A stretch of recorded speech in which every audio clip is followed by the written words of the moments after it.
Join me, Siphumelele Ndlovu, as we look forward to the year 2024. Welcome to Oh What a Year It Will Be. Yes, Anmona, and welcome to yet another episode of Oh What a Year It's Going to Be. My name is Siphumelele Ndlovu and I am your host. Thank you so much to everybody who has been tuning in throughout all of these weeks and throughout all of these episodes. Everybody who has supported me and everybody who has tuned in, commented, and all of that stuff.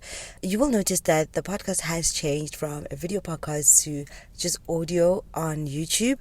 But trust me, the content is still amazing, the content is still awesome, and you're still going to enjoy this podcast. You just won't be seeing me. But if you want to see me, you can just follow me on Instagram. My handle is @Siphumelele__. But honestly, thank you so much to everybody who has been showing up and showing support in every single way, from social media to the podcasting platforms and on YouTube, even after the changes.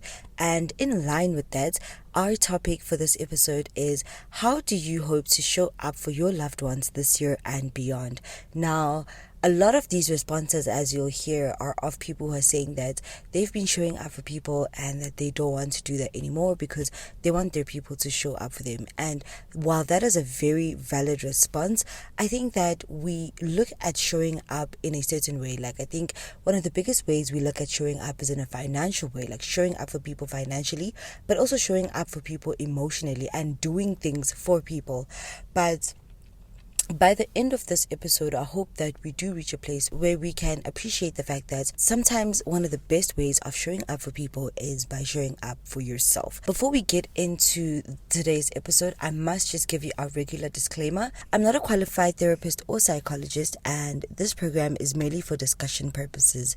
Any advice or opinion given throughout this program should not be taken as a substitute for professional assistance. If you are facing a mental health, family, or personal situation, please do reach out to a professional. Free and affordable resources are available in the description box below. Alright, let's get into it. We're going to look at the ones that are similar first, right? So the first one says, well, I hope they show up for me better, actually.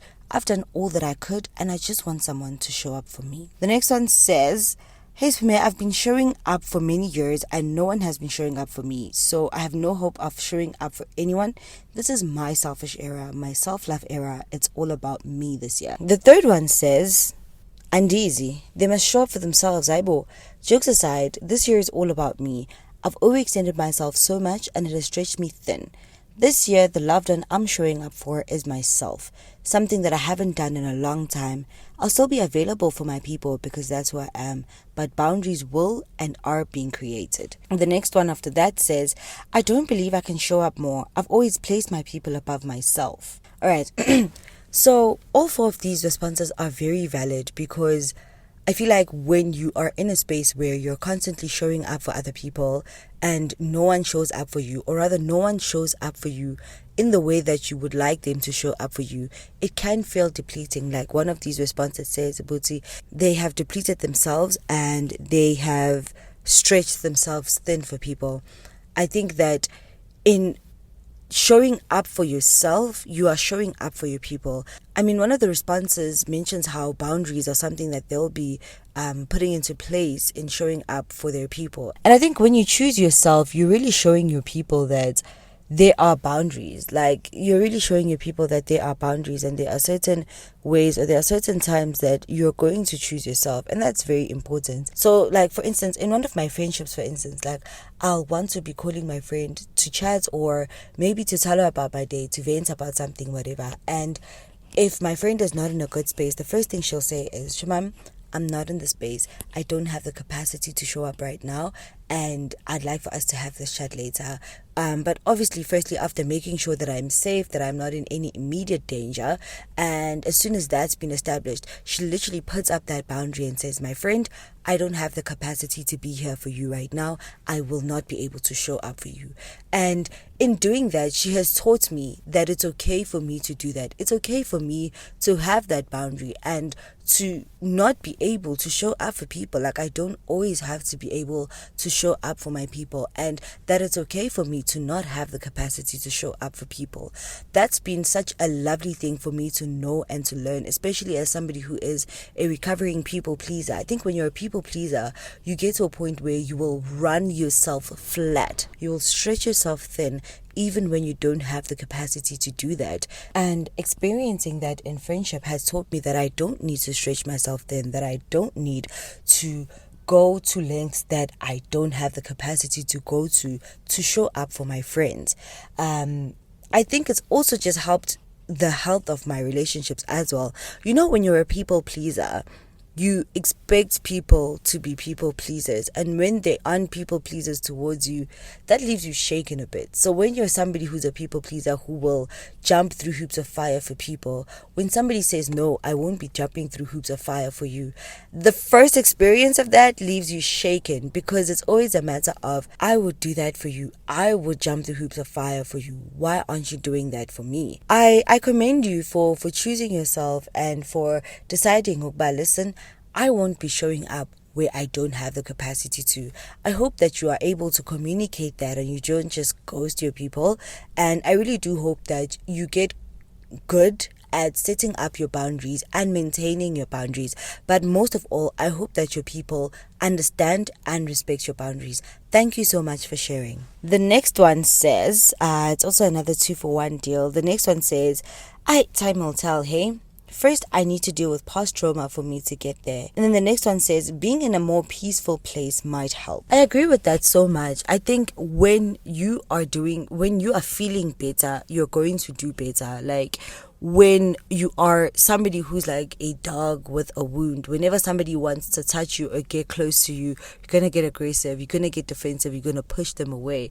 And I think emotionally, that's how it works as well. When you're not in a good emotional space, you're not in a place where you are fully capable of receiving love, receiving kindness. You're not fully capable of dealing with conflict in a healthy way, and that's going to cause so much issues within friendships. So I think it's a great thing to find yourself in a place where you are working on yourself and you're trying to improve your mental state or your emotional state, and that will really help you show up better for your people. So that's an amazing thing to do. I really agree with this response, and I think I relate to it a lot. Like in working on ourselves, we are positioning ourselves to be better at relating with our people, whether it's romantic, whether it's platonic, and even professional and at home. So yeah, thank you so much for sharing, and all the best with this. The next one says, just the way I've been doing it, only changing, being there for those who aren't there for me. It's now a give and take. That is honestly something I agree with to an extent. I think that reciprocal relationships are some of the best kind of relationships we can have. However, I don't think that it is possible for us to measure exactly down to the T bar, okay, this one gave me 6 apples, therefore I'm going to give them 6 apples. Because let's be honest, like our needs emotionally and otherwise aren't always the same. So we can't say that we're going to show up for each other in the exact same ways. However, the capacity or the volume at which we show up for each other is really what's going to determine how reciprocal the relationship is. I think I have a certain friend who I know I can call her at any hour of the day and be like, Chumam, I'm stuck here, and here. This is what I need. They will show up for me, even if it means cutting their sleep for an hour to request an Uber for me and watch me as I journey with that Uber. They will do that for me. And so with someone like that, they can call me at any time in the world and I'm literally going to be there for them. That's not to say that I'm not going to do that for other friends who are not always readily available to me, but always show me love with the capacity that they have to show me love. I have a friend who takes days to respond to a text, but that doesn't mean Uguti when she texts me, whether she's upset or whether she's happy or excited over something, I must also take days to respond to her. I think that we must definitely be cognizant of the people who show up for us and how it is that they show up for us, and maybe use that to determine our willingness to show up for them. But I think a tit-for-tat thing is not very practical in determining how we are there or the capacity or volume to which we are there for our people. But I totally agree with you in terms of being there for people who are there for you. Thank you so much for sharing. This is the last one before I share my own. It says, my people never suffer, regardless of how shit I feel or how shit my life is. If I had money, I'd show up for them even more dramatically. Okay, I think that's like a good thing, right? To say that your people will never suffer as long as they have you in their lives. And one thing I can say, and it relates to the previous response, is that I hope it is reciprocal in the sense that you know that your people will always show up for you regardless of whatever. I do want to say though that I would caution against showing up for people or going to great lengths to show up for people when you aren't doing great. I think it goes back to the very first response about capacity. Like, if you don't have the capacity to show up for people, don't stretch yourself thin. Don't run yourself flat to prove that you are a good friend and that you are there for your friends. I think that instead of that, that is a great opportunity for your friends to show up for you. That is a great opportunity for you to let your friends in and allow them to show up for you in the same way or in a similar way that you show up for them. Thank you so much for sharing, and all the best. All right, so it's my response time. So for me, I think it goes back to, I think it was the second or third one where it said that where the people said that they will be working on themselves. That's really where I'm at as well this year. Like, I want to show up for my people by showing up as a better version of myself.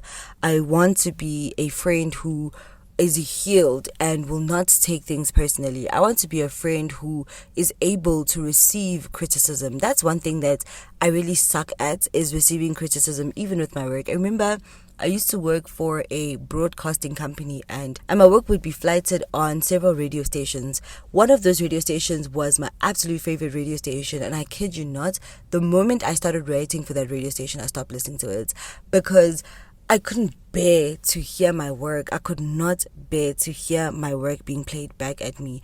And that just should show you how absolutely terrified I am of receiving criticism. But just the other day, I was with a friend of mine at church, and I said something a bit offside, and she immediately called me out. And my first response was to be defensive and to make a joke out of the whole thing. But like, literally, as soon as we left each other's presence, I sat about it and I thought about it. About, no, Ntomazana, you were definitely wrong, and your friend was right for calling you out. So I processed it, and I even sent her a text to be like, you know what, my reaction wasn't the one, but thank you for calling me out. Like, I really do appreciate that. So I want to show up for my people as somebody who's more healed and who's able to receive criticism, and whatever corrections that my friends deem necessary.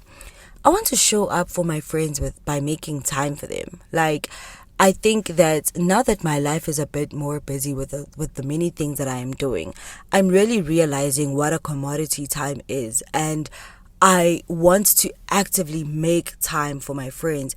Time is so important to me, and so are my friends, and so are my friendships. And this doesn't mean that every weekend I must be out with my friends, but like, I spend 2 to 3 hours on the road a day. That's the perfect time to jump on the phone and talk to a friend and find out how they're doing, how's their day, how's their life, and catch up with a friend. You know what I mean? Once in a while, I can go on a get together with friends. If friends are celebrating important milestones in their lives, I want to be able to make the time and actively show up for my friends in that way. I want to be the friend my friends know they can rely on. I want to be the friend my friends know that can be there for them, whether it's emotional or otherwise. So yeah, that is how I plan on showing up for my people.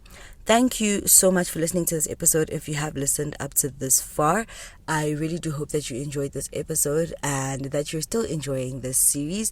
Thank you so much for your patience, and thank you so much just for supporting me and really showing up for me. I think one of the ways that you can show up for your people this year is by listening to the podcast, and you can take that right off your list. Thank you so much again for listening. Please do remember to like, comment, and subscribe, and of course share the content with your people.